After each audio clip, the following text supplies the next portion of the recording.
त्रिदलं त्रिगुणाकारं त्रिनेत्रं च त्रियायुधं त्रिजन्म पापसंहारम् एकबिल्वं शिवार्पणम् त्रिशाखै बिल्वपत्रै च अच्छिद्रै कोमलै शुभै तव पूजां करिष्यामि एकबिल्वं शिवार्पणम् कोटिकन्या महादानं तिलपर्वतकोटयः काञ्चनं क्षीलदानेन एकबिल्वं शिवार्पणम् काशीक्षेत्रनिवासं च कालभैरवदर्शनं प्रयागे माधवं दृष्ट्वा एकबिल्वं शिवार्पणम् इन्दुवारे व्रतं स्थित्वा निराहारो महेश्वरः नक्तं हौष्यामि देवेश एकबिल्वं शिवार्पणम् रामलिङ्गप्रतिष्ठा च वैवाहिककृतं तथा तटाकानि च सन्धानम् एकबिल्वं शिवार्पणम् अखण्डबिल्वपत्रं च आयुतं शिवपूजनं कृतं नाम सहस्रेण एकबिल्वं शिवार्पणम् उमया सह देवेश नन्दिवाहनमेव च भस्मलेपन सर्वाङ्गम् एकबिल्वं शिवार्पणम्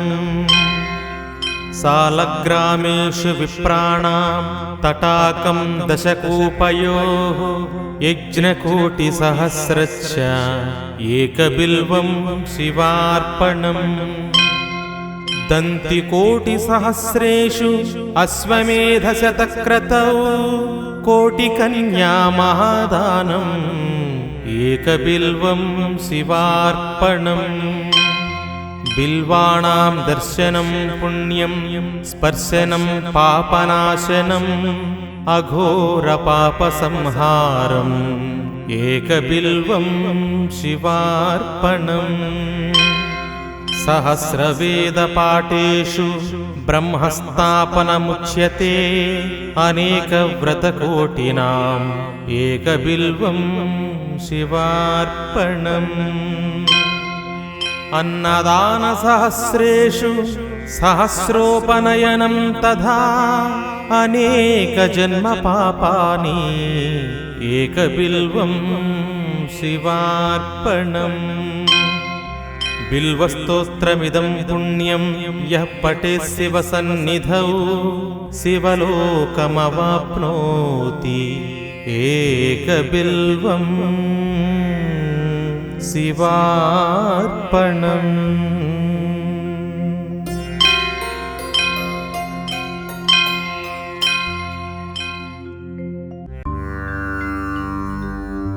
त्रिदलं त्रिगुणाकारं त्रिनेत्रं च त्रियायुधं त्रिजन्म पापसंहारम् एकबिल्वं शिवार्पणम् त्रिशाखैः बिल्वपत्रैः च अच्छिद्रैः कोमलैः शुभैः तव पूजां करिष्यामि एकबिल्वं शिवार्पणम् कोटिकन्या महादानम् तिलपर्वतकोटयः काञ्चनं क्षीलदानेन एकबिल्वं शिवार्पणम् काशीक्षेत्रनिवासं च कालभैरवदर्शनं प्रयागे माधवं दृष्ट्वा एकबिल्वं शिवार्पणम् इन्दुवारे व्रतं स्थित्वा निराहारो महेश्वरः नक्त्वं हौष्यामि देवेश एकबिल्वं शिवार्पणम् रामलिङ्गप्रतिष्ठा च वैवाहिककृतं तथा तटाकानि च सन्धानम् एकबिल्वं शिवार्पणम् अखण्डबिल्वपत्रं च आयुतं शिवपूजनं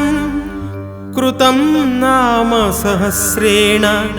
एकबिल्वं शिवार्पणम्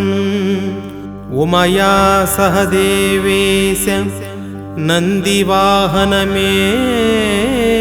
च भस्मलेपन सर्वाङ्गम् एकबिल्वं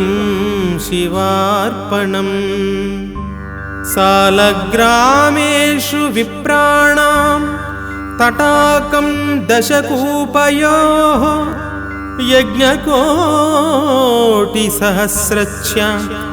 एकबिल्वं शिवार्पणम् दन्तिकोटिसहस्रेषु अश्वमेधशतक्रतौ